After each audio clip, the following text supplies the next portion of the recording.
Hello everyone, so welcome to one more video. और इस video हम बात करेंगे एक और न्यूमेरिकल जो कि बेस्ड है आपका रैंकाइन साइकिल के ऊपर। तो आइए हम स्टार्ट करते हैं। सबसे पहले रैंकाइन साइकिल का न्यूमेरिकल सॉल्व करने के लिए आपको क्या करना पड़ेगा, आप रैंकाइन साइकिल बनाइए टीएस डायग्राम। तो मैं इसको टीएस डायग्राम पर ड्रॉ कर देता हूँ। ये टीएस डायग्राम कुछ इस तरह से रहेगा। ओके, सो सबसे पहले इसको टीएस डायग्राम पे ड्रॉ करते हैं। टीएस डायग्राम आपको मालूम होगा टेम्परेचर एंट्रोपी डायग्राम होता है, और इसमें ये टी होता है इधर वाई एक्सिस और एक्स एक्सिस एस होता है, इसको एंट्रोपी बोलते हैं। और इसमें सबसे पहले इस तरह का डोम बनाते हैं, और ये क्रिटिकल पॉइंट होता है ना। इस तरफ ये सैचुरेटेड लिक्विड लाइन होती है और ये सैचुरेटेड वेपर लाइन होती है। अब इसके अलावा हम इसको थोड़ा और बनाते हैं। ये बेसिकली प्रोसेस होती है कहाँ पे, कंडेंसर में। फिर 1 से 2 ये जो प्रोसेस होती है ये किस में होती है आपका, मैं इसको दूसरे कलर से दिखाता हूँ जिससे ये आसानी से विजिबल हो जाए आपको। ठीक है, एक प्रोसेस ये हो गया कंडेंसर में, ये 1 से 2 प्रोसेस है। और फिर इसके बाद कुछ इस तरह से ये प्रोसेस होता है। ठीक है, चूँकि यहाँ पे सुपर हीटेड स्टीम है। ठीक है, तो ये कुछ इस तरह से रहेगा। एक कांस्टेंट प्रेशर लाइन होती है टीएस डायग्राम पे, और इसके बाद ये एक्सपांशन। ठीक है, तो मैं इसको नाम दे देता हूँ। ये 1 से 2 प्रोसेस पंप में हो रहा है, 2 से 3 प्रोसेस कहाँ पे हो रहा है आपका बॉयलर में हो रहा है, 3 से 4 प्रोसेस हो रहा है टरबाइन में, और 4 to 1 प्रोसेस जो हो रहा है वो कंडेंसर में हो रहा है। ठीक है, अब यहाँ पे देख लेते हैं क्या क्या पैरामीटर दिए हुए हैं। ठीक है, सबसे पहले यदि हम पैरामीटर की बात करें तो पैरामीटर यहाँ पे दिए हुए हैं, और क्या क्या पैरामीटर दिए हुए हैं वो भी आप देख सकते हो। Super heated steam produced at, ये है ना, मतलब जो 0.3 है, 3 पे आपको सुपर हीटेड स्टीम मिल रही है, और इसका जो प्रेशर दिया है वो दिया है आपको 1.5 मेगा पास्कल। ठीक है, और जो टेम्परेचर दिया है T3 वो कितना दिया है, 300 डिग्री सेल्सियस।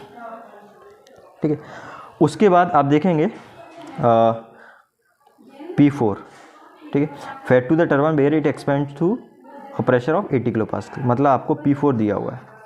P4 कितना दिया है, 80 किलो पास्कल। आपको ध्यान रखना, मेगा का मतलब 10⁻6, किलो का मतलब 10⁻3। फिर दिया है कि सैचुरेटेड लिक्विड कमिंग आउट, है ना, यहाँ पे ये सैचुरेटेड लिक्विड जो आ रहा है pumped back to the boiler by feed pump, ये फीड पंप लगा हुआ है। ठीक है, अब आपको सबसे पहले कंडीशन निकालनी है आफ्टर आइसेंट्रोपिक एक्सपांशन। ठीक है, तो ये तो आपको दिया हुआ है। हाँ, सबसे पहले आप यहाँ पे एंथैल्पी और एंट्रोपी निकालेंगे, फिर यहाँ पे निकालेंगे। अब हम क्या करते हैं, 0.3 पे एंथैल्पी फाइंड आउट करते हैं और एंट्रोपी फाइंड आउट करते हैं, S3। तो आपको यहाँ पे दिया हुआ सुपर हीटेड स्टीम है। ठीक है, तो सुपर हीटेड स्टीम की जो एंथैल्पी निकालने का फॉर्मूला है, तो हम इसकी सुपर हीटेड स्टीम की एंथैल्पी निकालने का फॉर्मूला होता है, ये क्या इक्वल्स होता है, H3 इक्वल्स इसमें Hg प्लस CPS, ये स्पेसिफिक हीट ऑफ स्टीम होती है, और यहाँ पे आता है T super heated minus T saturated, है ना। इवन आप स्टीम टेबल से डायरेक्ट भी इसकी वैल्यू को फाइंड आउट कर सकते हैं, लेकिन मैं अभी इस तरह से बता रहा हूँ कि देखो यहाँ पे आप स्टीम टेबल देखेंगे, और ये आप देखिए, इसमें यहाँ पे यदि आप देखेंगे तो ये 1.5 मेगा पास्कल है। ठीक है, अब इसके करस्पॉन्डिंग यदि आप Hg देखेंगे तो इसके करस्पॉन्डिंग जो Hg है वो ये है 1. इसके करस्पॉन्डिंग Hg है 2792.1। ठीक है, तो मैं यहाँ पे Hg लिख लेता हूँ, इसके corresponding 2792.1 plus specific heat of steam होती है जो वो होती है 2.1। ठीक है, अब इसके करस्पॉन्डिंग 1.5 मेगा पास्कल के करस्पॉन्डिंग सैचुरेशन टेम्परेचर क्या है, 198। ठीक है, ये आपको मुझे लग रहा दिख रहा होगा 198 है। तो यहाँ पे T सुपर हीटेड कितना होगा, 300, और T सैचुरेटेड होगा 198 आपका 32। ठीक है, अच्छा ये आ गया। इसके अलावा आप देखेंगे तो यहाँ से मैं इसको डायरेक्ट कैलकुलेट कर लेता हूँ, तो ये हो जाएगा 2.1 मल्टीप्लाइड बाई 300 माइनस 198.32, ये आ गया 213। इसमें ये जोड़ दें तो प्लस 2792.1, ये किया तो इसकी जो वैल्यू आ रही है वो कुछ इस तरह से आ गई, ये 3005 हो गए। तो ये वैल्यू मैंने यहाँ पे लिख दी, S3 इक्वल्स आ गया 3005.628। ठीक है, इसको मैं मार्क कर देता हूँ। ये आपका S3 की वैल्यू आ गई। अब हम निकालेंगे S3 की वैल्यू इसी तरह से। अब सुपर हीटेड स्टीम की जो एंट्रोपी निकालने का फार्मूला होता है वो होता है S इक्वल्स होता है, इसमें S3 लिख देंगे, Sg plus CP S ln T super heated upon T saturated. यहाँ पे आपको विशेष ध्यान रखना है जो टेम्परेचर है वो किस में लेना है, आपको केल्विन में लेके चलना है। ठीक है, तो Sg की वैल्यू फिर आप कहाँ से फाइंड आउट करेंगे, Sg की वैल्यू फिर स्टीम टेबल से फाइंड आउट करेंगे। तो 1.5 के करस्पॉन्डिंग आप देखते जाएंगे। तो Sg की वैल्यू 6.448। ठीक है, तो Sg की वैल्यू लिख देता हूँ 6.448 और 8 प्लस CP कितना 2.1 ln मतलब लॉग बेस E। ठीक है, T सुपर हीटेड कितना हो जाएगा, मतलब T सुपर हीटेड आपको कितना दिया है 300 डिग्री सेल्सियस, तो 300 प्लस 273 और नीचे आपका T सैचुरेटेड कितना 198 है ना, 198.32 प्लस 273। अब इसको हम सॉल्व करते हैं। ठीक है, तो इसको सॉल्व करते हैं। सबसे पहले हम इस वाले को सॉल्व करते हैं। तो 300 प्लस 273 ये आ गया। ठीक है, इसको डिवाइड करना है आपको किससे, 198.32 प्लस 273 ये आ गया। ठीक है, अब ln ये दिया हुआ है, ln आंसर। ठीक है, तो आ गया 0.1953। तो इसको हम लिख देते हैं सॉल्व करके यहाँ पे 6.448 प्लस 2.1 मल्टीप्लाइड है, ये आपने सॉल्व किया है अभी पूरा, और इसकी वैल्यू आ रही है 0.1953। तो 0.1953, तो यहाँ पे इसको मल्टीप्लाई कर देते हैं हम 2.1 से, ये आ गया, प्लस कर देते हैं 6.448 ये कर दिया। तो इसकी जो वैल्यू आ गई S3 की, वो वैल्यू आ गई आपकी 6.855। ठीक है, इसकी वैल्यू आ गई 6.855 और ऑब्वियसली इसकी जो यूनिट आएगी वो कहेगी किलो जूल पर किलोग्राम केल्विन, है ना। अब देखो, अब यहाँ पे समझने वाली चीज़ ये है कि प्रोसेस 3 से 4 है, ये आइसेंट्रोपिक एक्सपांशन है ना। टरबाइन में आइसेंट्रोपिक एक्सपांशन होता है, मतलब S3 और S4 क्या होंगे, बराबर होंगे, है ना। और S4 के केस में जो आपको स्टीम मिलेगी, ऑब्वियसली जो टरबाइन के बाहर स्टीम आती है वो किसके फॉर्म में आती है, वेट स्टीम के फॉर्म में। ठीक है, तो यहाँ से आप देखेंगे जो S3 है that will be equals to S4। अब यहाँ पे हम S4 फाइंड आउट करेंगे। तो S4 फाइंड आउट करने के लिए क्या फॉर्मूला लगाएंगे, SF प्लस एक्स SFG, क्योंकि यहाँ पे वेट स्टीम होगी, टरबाइन के बाहर आएगी हमेशा कैसी स्टीम आएगी आपकी, वेट स्टीम।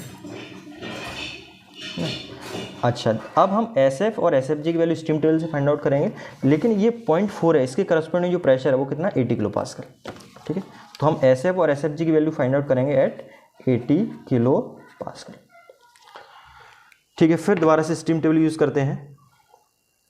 अब यहाँ पे यदि आप देखो ये किलो पास्कल दिया हुआ है, ठीक है, आपको दिख नहीं रहा होगा, ये बेसिकली किलो पास्कल है। ठीक है, लेकिन यहाँ पे आपको 75 किलो पास्कल तक ही वैल्यू है, तो मैंने नेट से इसकी वैल्यू निकाल के मैं डायरेक्ट यहाँ पे लिख दे रहा हूँ। स्टीम टेबल में सारी वैल्यू मिल जाएंगी, चूँकि ये बुक है तो इसमें आपको कुछ वैल्यू शॉर्ट पड़ती हैं, तो मैं वैल्यू यहाँ पर लिख रहा हूँ। तो मैंने यहाँ पर वैल्यू लिख दी है, HF की वैल्यू किलो जूल पर kilogram, enthalpy obviously kilo joule पर किलोग्राम, ये भी किलो जूल पर किलोग्राम, और ये क्या हो जाएगा किलो जूल पर किलोग्राम केल्विन, ये भी किलो जूल पर किलोग्राम केल्विन। ये वैल्यू यहाँ पे पुटअप करते हैं, तो इसको मैं सॉल्व करता हूँ फर्दर। तो बेसिकली क्या है, S4 की वैल्यू हम निकाल चुके हैं, क्योंकि ये तो ये कितना 6.855 will be equals to SF की वैल्यू यहाँ से रखेंगे, तो 1.233 प्लस X की वैल्यू आपको निकालना है, और SFG की वैल्यू ये दी हुई है इंटू 2.087। ठीक है, इसको सॉल्व कर लेते हैं, तो ये बहुत आसान सा हो जाएगा। ये अभी आपको दिया हुआ है, इसमें से 6.855 आप देख रहे होंगे, इसमें माइनस कर देते हैं 1.233, ये आ गया। ठीक है, अब ठीक है, तो यहाँ पे बेसिकली क्या आ जाएगा आपका 2.087x, ये मैंने इधर भेज दिया था तो माइनस में हो गया, तो ये वैल्यू आ गई 5.622। ठीक है, अब 5.622 है, ये x की वैल्यू निकालेंगे तो ये इधर चला जाएगा, इसमें डिवाइड आ जाएगा, तो 5.622 डिवाइडेड बाई 2.087, तो ये आ गया आपका, just a minute, there is a bit of error I think. ये की SFG की वैल्यू थोड़ी मैंने गलत पुटअप की है। ये SFG की वैल्यू आपकी है 6.202, ठीक है। तो यहाँ पे बेसिकली ये 6.202 है, ये यहाँ पे 6.202 है। वैल्यूज़ आपको बहुत ध्यान रखना है। तो ये 5.622 डिवाइडेड बाई 6.202, तो इसकी वैल्यू आ गई 0.9। तो x इक्वल आएगा 0.906, ठीक है। ये क्वालिटी ऑफ स्टीम आ गई, मतलब वेट स्टीम है, और वेट स्टीम का जो x है ये क्या कहलाता है, ड्राइनेस फ्रैक्शन कहलाता है। एक चीज़ पूछा था। अब दूसरा आपको क्या फाइंड आउट करना है, कंडीशन ऑफ स्टीम निकला है आफ्टर आइसेंट्रोपिक एक्सपांशन। अब रैंकिन साइकिल की एफिशिएंसी फाइंड आउट करना है, ठीक है। तो चूंकि इसमें पंप वर्क का मेंशन नहीं किया हुआ है, तो मैं पंप वर्क को निगलेक्ट करके इसकी एफिशिएंसी फाइंड आउट करता हूँ। अब एफिशिएंसी निकालने से पहले मुझे एंथैल्पी भी निकालनी पड़ेगी 0.2 पे, ठीक है, 0.4 पे बेसिकली। तो 0.4 H4 क्या हो जाएगा, HF प्लस XHFG वाला फॉर्मूला लग जाएगा। ये वेट स्टीम की एंथैल्पी फाइंड आउट करने का फॉर्मूला होता है HF प्लस XHFG, ठीक है। तो यहाँ पे वैल्यू पुटअप कर देते हैं। H4 इक्वल्स HF की वैल्यू कितनी है 391.7 प्लस x की वैल्यू कितनी है 0.906 और HFG की वैल्यू कितनी है 2274। तो यहाँ पे मल्टीप्लाइड बाई 2274। मैं इसको सॉल्व कर दे रहा हूँ।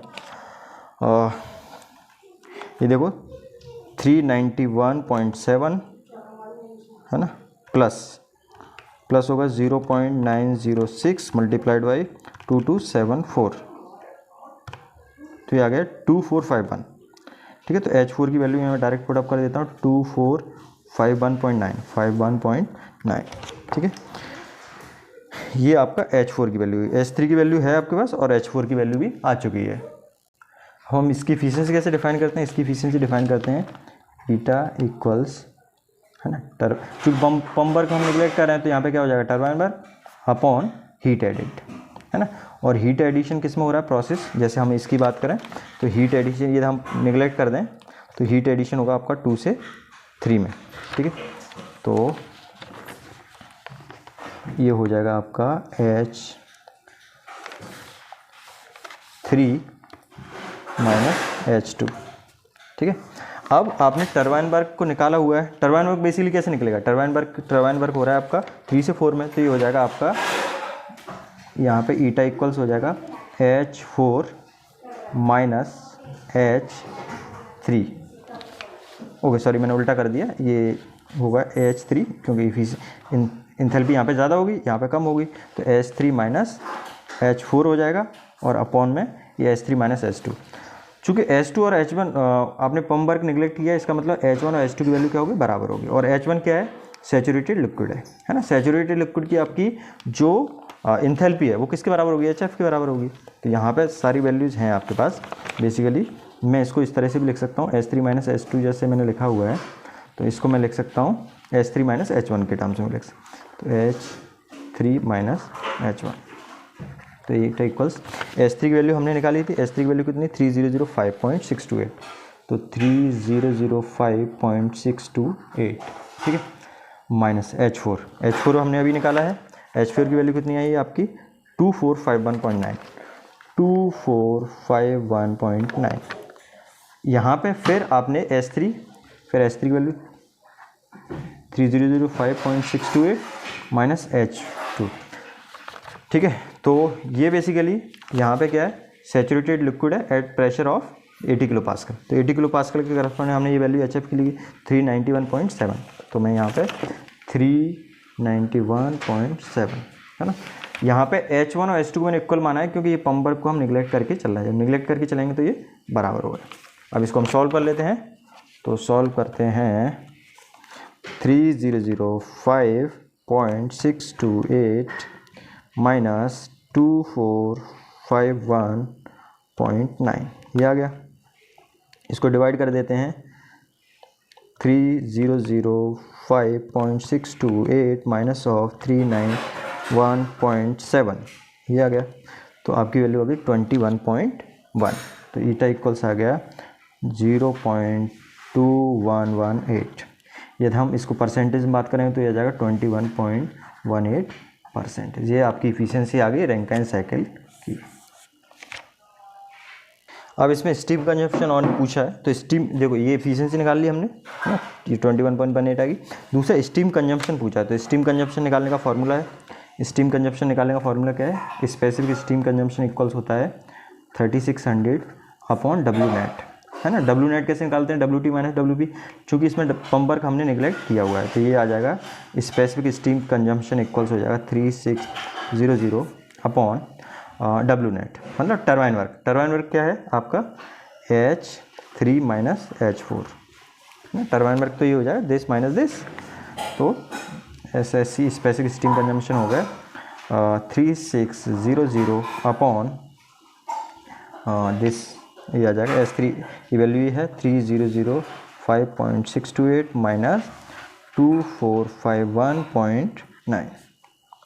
मैं यहाँ से इसको कैलकुलेट कर रहा हूँ। सबसे पहले न्यूमरेटर कैलकुलेट कर लेते हैं, 3005.628 माइनस 2451.9, ये आ गया। अब 3600 से आंसर को डिवाइड कर दो, तो ये आ गया 6.5, ठीक है। तो स्पेसिफिक स्टीम कंजम्पशन आ गया आपका 6.5 kg पर किलोवाट। आपको यूनिट का विशेष ध्यान रखना है, ठीक है। तो ये न्यूमेरिकल आपका छोटा सा सॉल्व हो चुका है, ठीक है। इसमें स्टीम टेबल को देखना और थोड़ा लॉजिक समझ में आना चाहिए न्यूमेरिकल को सॉल्व करने के लिए। So this is it, thank you.